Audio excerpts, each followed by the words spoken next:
మనం ఎన్నికల్లో నిలబడితే ప్రసన్న కుమార్ గారికి గోవూరు మండలంలో 8,000 చిల్లర మెజార్టీ వచ్చింది.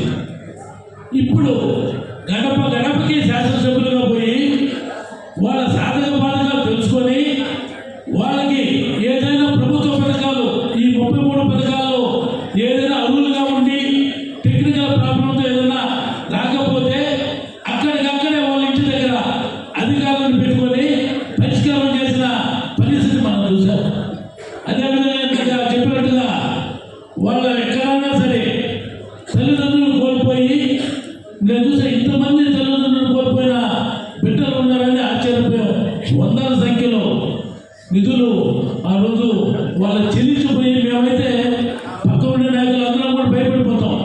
ఎందుకంటే ఈయన చేతికి ఎముకుండదు, ఎంత ఉంటే అంత చెప్పేస్తాడు.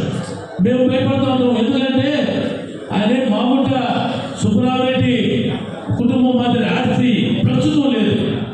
ఇంకో పెద్ద ఆయన మాదిరి ఒకప్పుడు జమీందారు ఫ్యామిలీ 40 అయినా వాళ్ళు కొన్ని వందల వేల ఎకరాలు పేదలకు దానం చేసిన పరిస్థితి. ఈరోజు ఆర్థిక పరిస్థితి మనందరికీ తెలుసు. కాకపోతే ఎమ్మెల్యేగా ఉండేటప్పుడు పని చేయాలా, కష్టపడాలా, మనం ప్రతి పేద మనసులో మనం ఉండాలా, వాళ్ళ సాధక బాధకాలు ఎంతవరకైనా మనం తీర్చగలిగినంత వరకు తీర్చాలని మనస్తత్వం ఉన్న వ్యక్తి మన ప్రసన్న కుమార్ గారు.